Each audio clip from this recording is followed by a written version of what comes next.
my name is Frank Straza with the Heritage School of Woodworking, and in this video I'm going to talk about choosing your sharpening stones.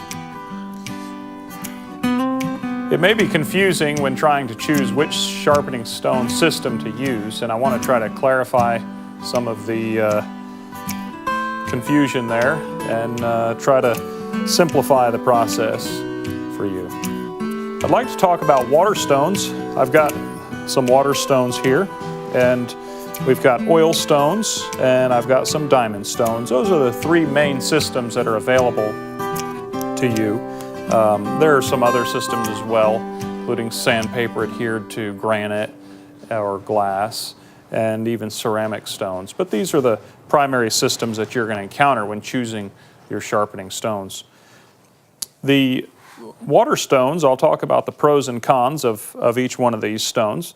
The water stones are actually very friable. That is, that they break down quickly, always exposing a fresh sharpening surface.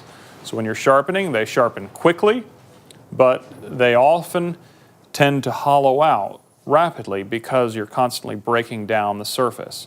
So they need to be flattened. They need to be flattened about after every sharpening. They also take water, so that can sometimes be a little messy when you're sharpening. You've got to have the stones soaking in water like this one is here. And you've got to always constantly check to make sure that it is flat. The different stones that you'll encounter, the different grits are, let's see, I've got here a 220 grit Norton stone, and it's combined with a 1000 grit, again made by Norton. Here we've got a 4000, 8000 combination. So there's some other manufacturers that are available, including these. This is a 10,000 and a 3000. If you were going to use the water stones, you really don't need but just a couple. I would get a coarse one, maybe the 220 grit, 220,000, and the 4000, 8000 is going to be just fine. Again, I personally don't use the water stones because they're time-consuming, messy, and I've got to flatten them after every use. So how do you flatten them? Well, you usually use a diamond flattener. You can use a diamond stone. Norton makes their own type of flattener. And there's other brands that aren't as soft as these water stones. Sharpening makes one that's a little bit harder, but again, you still have the issue of needing to flatten it, oftentimes quite frequently. On to oil stones. There's many different types of oil stones available, from man-made to natural oil stones. This here is an India bench stone. It's a coarse stone. They also do wear out. They're harder, obviously, than the water stones, but they also wear out, and they do need to be flattened. Being that they're harder, they take longer to flatten. So we've got a coarse, a medium. This one here is, let's see, we've got a combination oil stone here. You got a soft and a hard. I've got a bigger one here. I've actually used oil stones for a number of years. This one is a combination coarse and medium or so. Again, though, you've got to make sure that they're flat. They can be a little messy because you're dealing with oil as opposed to water, so you've got the oil to contend with, and making sure that you don't have oil residue on your hands when you're dealing with your work.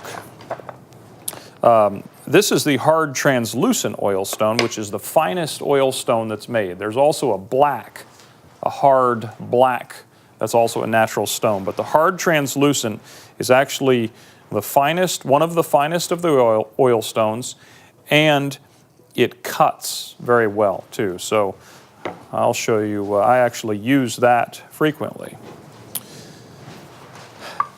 The diamond stones come in different grits. One thing to keep in mind with all of these type of stones is that the Japanese grit system is different than the American grit system. So when I talk about an 8,000 grit water stone, it's different than a 1,200 grit diamond stone. The best way to differentiate between the grits is with microns, but that's getting a little bit technical. Here with the diamond stones, we've got what I refer to as coarse, medium, and fine. The manufacturer refers to it as coarse, fine, and extra fine. And this one being about a 300 grit. We've got 600 grit for the medium one, this middle one. And then fine, or extra fine, is 1200 grit. I prefer the diamond stones that are a metal plate with the diamonds on the surface here over the whole entire surface, as opposed to the kind that you can buy with the little holes in them. The substrate to that is usually rubber and it's not perfectly flat. The advantage of the diamond stones is that they are flat. They stay flat. You don't ever have to flatten them.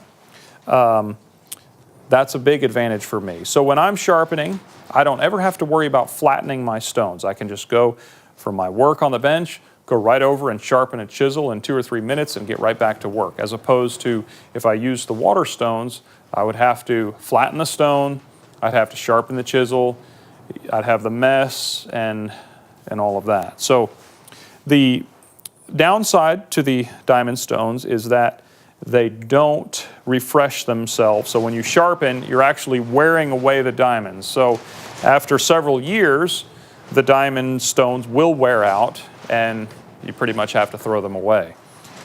They will last though for several years, especially one person using them in the shop, they'll last a while. The other downside that I've found with the diamond stones is that the grit doesn't go as high as I'd like it to go. As I mentioned, this goes to 1200 grit, which I believe is equivalent to about 9 microns. From this, there are some manufacturers that sell an 8000 grit diamond stone. I haven't really been very happy with that one in using it.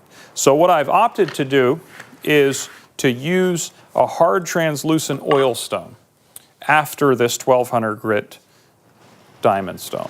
And the reason why I've chosen this is because it's hard, it's fine, and it cuts fast. After this, I then go on to a strop, which is essentially a leather strop. This is leather, adhered to a block of wood, flat piece of wood. The leather is adhered to it with the rough side up, and it's charged with a bit of chromium oxide, which is just a buffing compound. And the leather actually works to suspend the compound.